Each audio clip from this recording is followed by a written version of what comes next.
Hallo und herzlich willkommen hier bei Erikas Selbstgemacht. Ich freue mich, dass ihr mich in meiner Küche besucht. Heute möchte ich euch zeigen, wie wir selber zu Hause einen Käse herstellen können. Und mit den Mitteln, was wir zu Hause zur Verfügung haben. Als Hilfsmittel verwenden wir einen Hüttenkäse.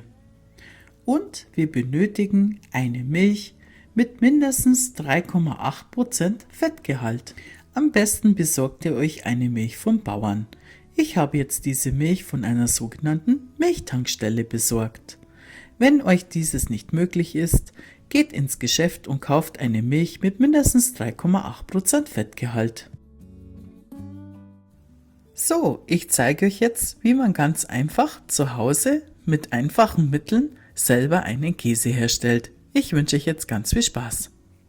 Ich zeige euch jetzt die Zutaten für den Käse und unten in der Videobeschreibung könnt ihr die Zutaten nochmal alle in Ruhe nachlesen.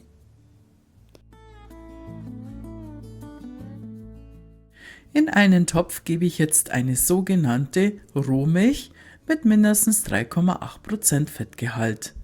Habt ihr diese nicht, kauft euch im Geschäft eine frische Milch mit mindestens 3,8% Fettgehalt.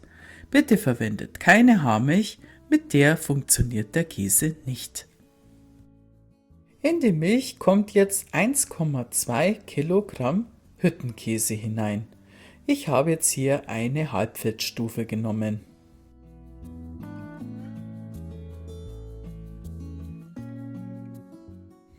Wir rühren alles gut um und dann geht der Topf schon ab auf den Herd.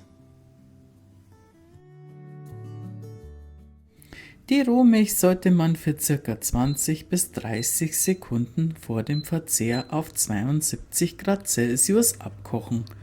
So behält sie ihre wichtigen Bakterien und die schlechten werden abgetötet. Wie ihr hier sehen könnt, wird die Milch jetzt gelblich. Wenn die Milch dann kocht, gebe ich noch einen Esslöffel Weißweinessig dazu. Und immer gut umrühren, dass uns nichts anbrennt. Die Molke trennt sich jetzt vom Käse. In diesem Sieb zeige ich euch jetzt, wie sich der Käse schon getrennt hat. Jetzt wird es Zeit, dass wir den Topf vom Herd nehmen und den Käse abseihen durch ein feines Sieb.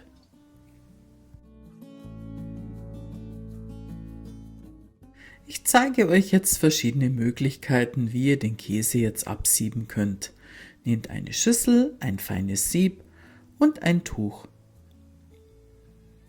und gebt das Gemisch hinein. Die Molke lasst ihr dann abtropfen. Hier eine andere Möglichkeit, das ist ein feines Sieb von meiner Joghurtmaschine.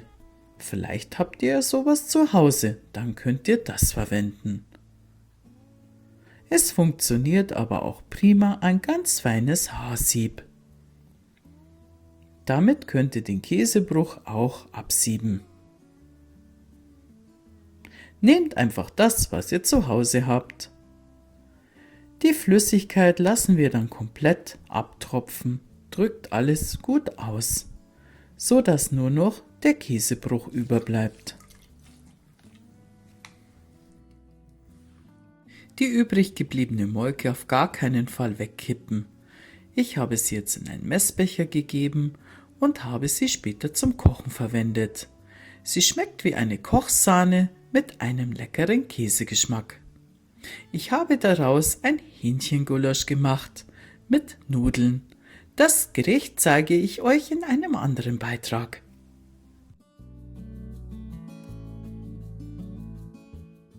Den abgetropften Käsebruch gebe ich jetzt in eine Schüssel hinein.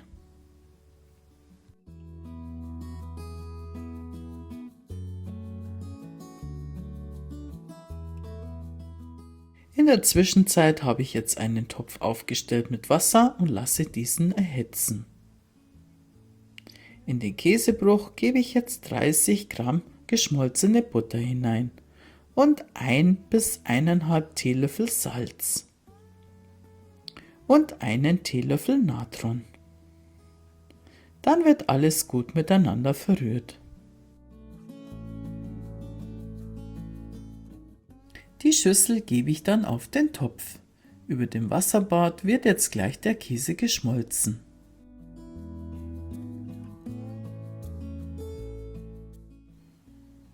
Den Behälter, wo gleich der fertige Käse hineinkommt, pinsele ich jetzt mit Butter aus. Den Käse lassen wir dann über dem Wasserbad schmelzen.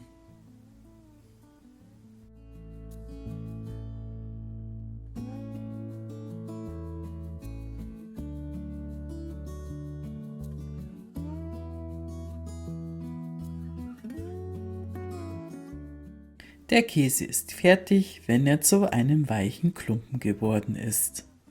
Jetzt fülle ich ihn in die vorbereitete Schüssel nur noch ab. Verteile ihn und drücke ihn gut hinein.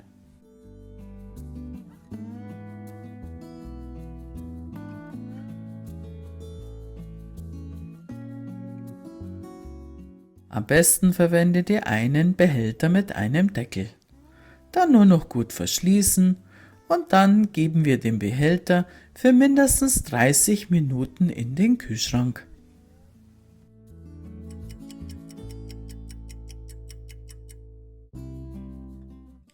Nach ca. 30 Minuten im Kühlschrank ist der Käse jetzt fertig.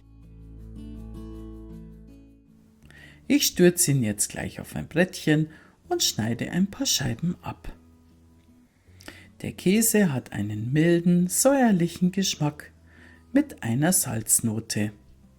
Übrigens, wenn ihr ihn nicht so salzig mögt, nehmt einfach nur einen halben Teelöffel Salz, denn im Hüttenkäse ist nämlich auch schon Salz enthalten. Der Käse ist schnittfest und hält sich bei mir jetzt schon 10 Tage im Kühlschrank.